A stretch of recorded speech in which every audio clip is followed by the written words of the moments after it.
Hello guys! Hello! This is for Aquarius. Welcome dito sa aking channel, Kapalaran 888 Aquarius.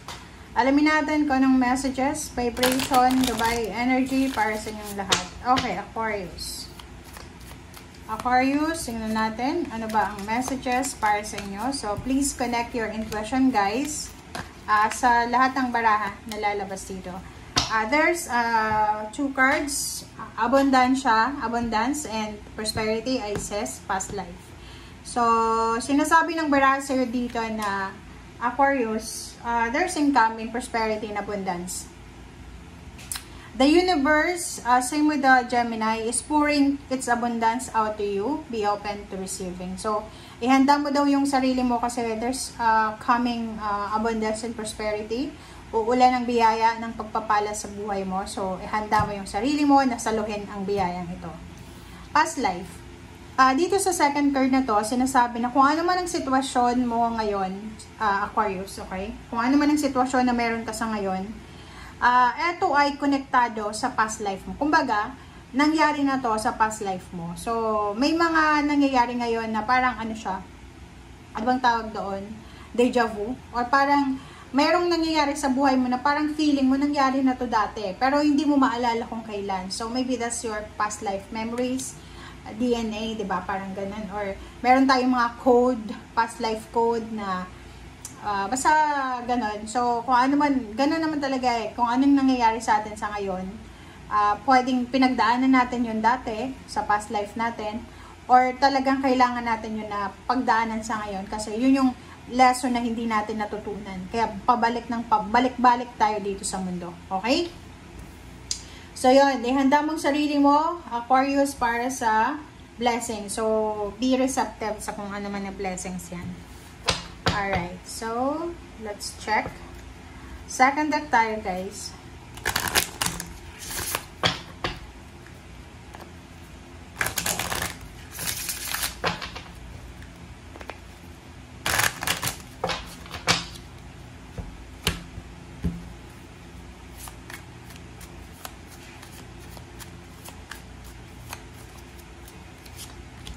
Okay, pause. Pause and culmination of vision. Number 35, 8, number 4. So, dito sa two cards na to, sinasabi ng baraha sa'yo na siguro meron ditong mga Aquarius na hindi masyadong maganda yung mga pinagdaanan nyo sa past or even sa kasalukuyan.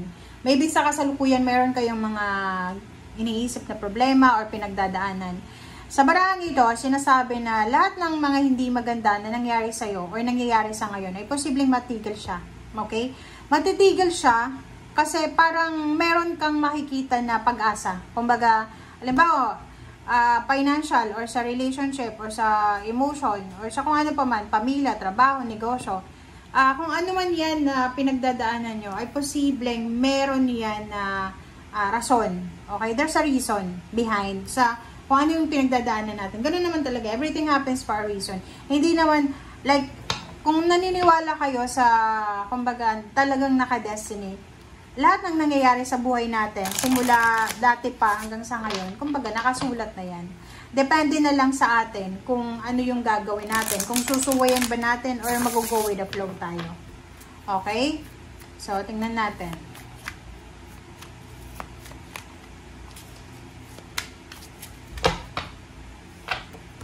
Okay, door to personal healing and happiness, diba? So, yun, ito yung good luck and good fortune na posibleng makuha mo, yung abundance and prosperity na uulan sa buhay mo, is yung may magbubukas na personal healing and happiness. So, maybe may makaaway ka ba, mayroon ka misunderstanding, ka-competition, or meron bang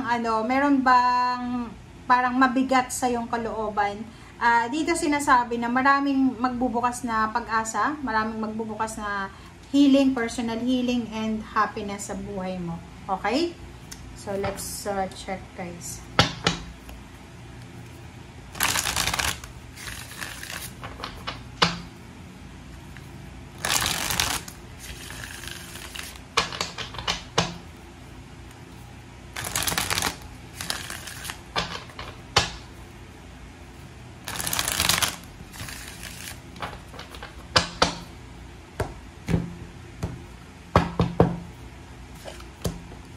Okay, Strength. 4 of Cups.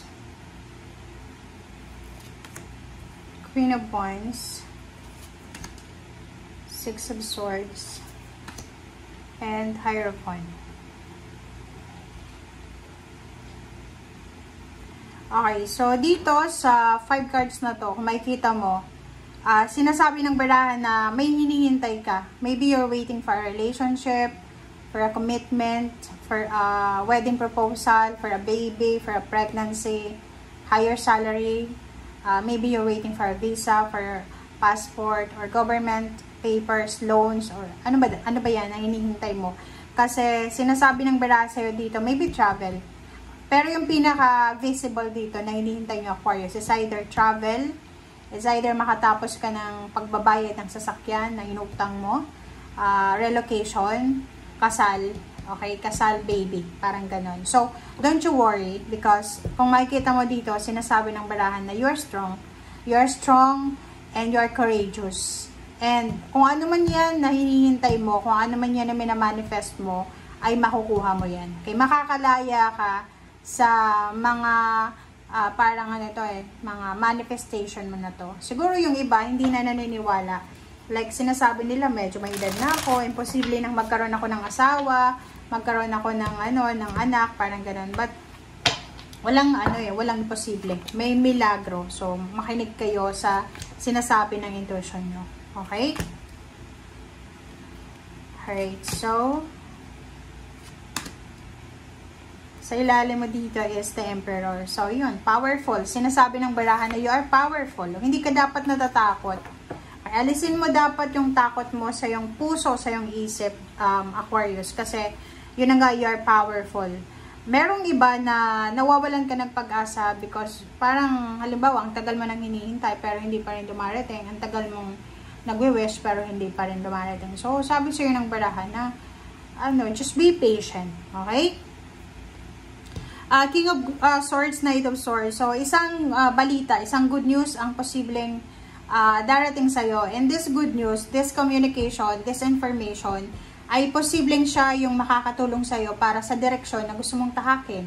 So, please comment down below if mayroon sa inyo dito na Aquarius na parang gusto mong gawin yung isang bagay pero kulang ka sa information, kulang ka sa guidance, kulang ka sa support system, kulang ka sa connection. Pero ngayon, kung makikita mo dito, kung ano man ang communication, kung ano man ang balitang ito, sinasabi ng barahan na isang desisyon ang gagawin mo after mong ma-receive yung balitang yan, and after mong mag-decide, magbabago yung lahat na parang 160 degrees na magbabago siya. Okay? So, sinasabi ng baraha, wag mong isusuko lahat ng pangarap mo sa buhay. Pwede mong i-pause yung mga pangarap mo, pwede mong i-pause or pwede mong i-postpone, pero wag mo siyang isusuko. Okay? Makinig ka palagi sa iyong intuition kasi yun talaga yung pinaka-importante mong guidance. Thank you guys for watching. Bye!